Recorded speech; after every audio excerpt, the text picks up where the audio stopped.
Hello everyone. Uh, Trying to collect my thoughts here and go into a little depth on uh,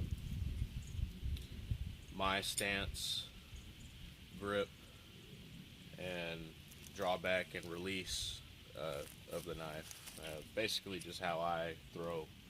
Um, and I say it that way because I've blended techniques and I've made them my own. A lot of people do this, and whatever works for you uh, is what works. Simply put, um, but the more videos out there, instructionals, how to, the people who know how to throw, no spin, and stuff like that, the more variety you have. It can seem overwhelming, but at the same time, it helps because, you know, just one perspective from somebody else may change, you know, may put you in a better place uh, for no spin throwing. Anyway, let's get to it. Now, my grip for any no spin throw, uh, any distance, is the same. Some people like to draw back on the end of the knife when they're up close to the target, and when they back up, they like to choke up on the blade. I don't really like doing that. I used to do it, but I don't really like doing that because uh, it's like an anchor for me. So I want to grab the knife the same spot every time. Every time. It's just one less thing I have to worry about. So my grip is close to the end. I take my middle finger and thumb, I pinch it, and my index finger is along the back. So the butt end of the knife kind of sets where the fat part is when you fold your thumb over. So it sets just like that. And that's my grip for any distance. My stance is I'm right-handed, so I stand comfortably. I mean, you don't want to be, you know, all spread out and everything, but comfortably with left foot forward, right foot back, and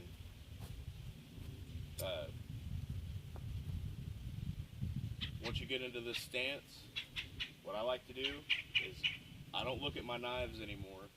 I don't want to see them. I want to feel them.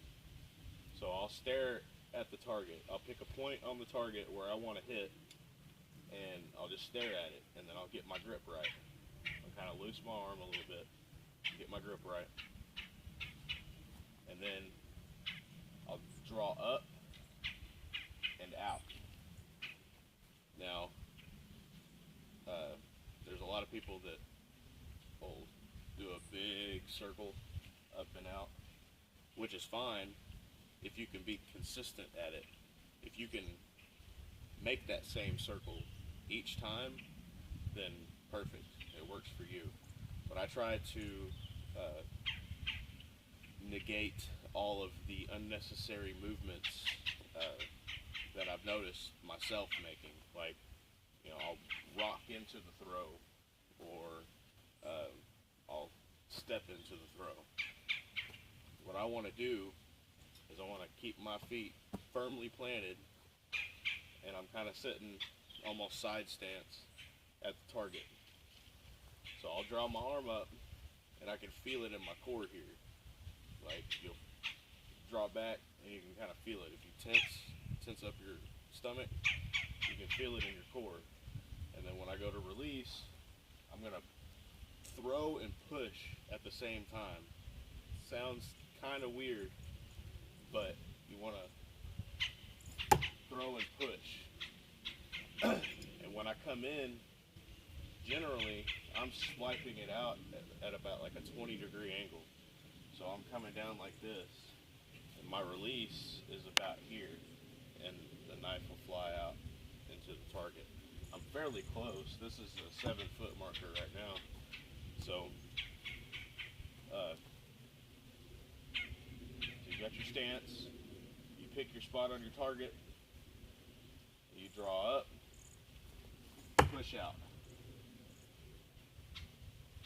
draw up, push out. And I kind of twist with my hip, so I'm putting force into it.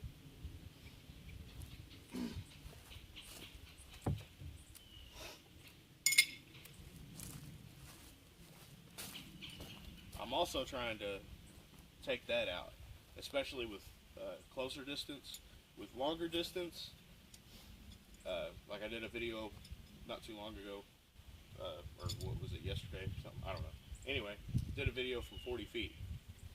40 feet, you got to put a lot into that to get the knife to fly vertical for that long of a distance before it sticks into the target. So for longer distance, it kind of helps. It does. It helps to step in and throw, or even just rock back and forth on your left leg to your right and throw. And but for closer distance, you really don't need that. I mean, you can stand here and I can take my wrist and just using my wrist part, just the wrist motion. It doesn't take much. Well, it doesn't take much at all to get one to stick.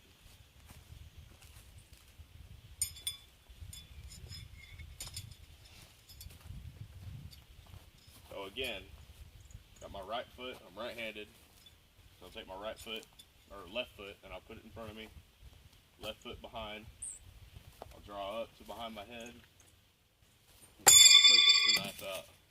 That hit flat.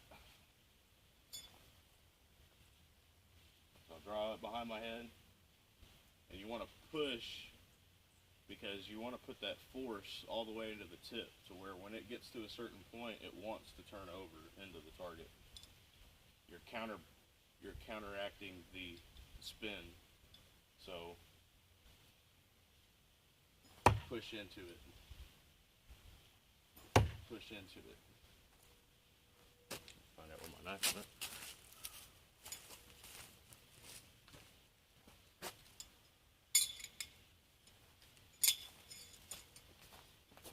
Notice that's overhand. What I've mixed is my thorn, or the not my thorn, but the thorn style of overhand and Fedden style, which is a sidearm, and they say to pull the knife into the target. So what that means is you draw back and you'll pull the knife into the target. So from drawback, you pull it into.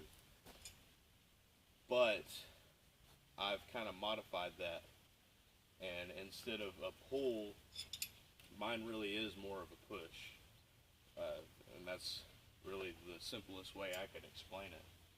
And instead of pulling it to the target, I have my grip, and I'll find the point on the target. I'll draw back, and once I get to the certain point, it's a push to the target. That last, half a second before release, before the knife actually leaves my hand, is where all the power comes into play.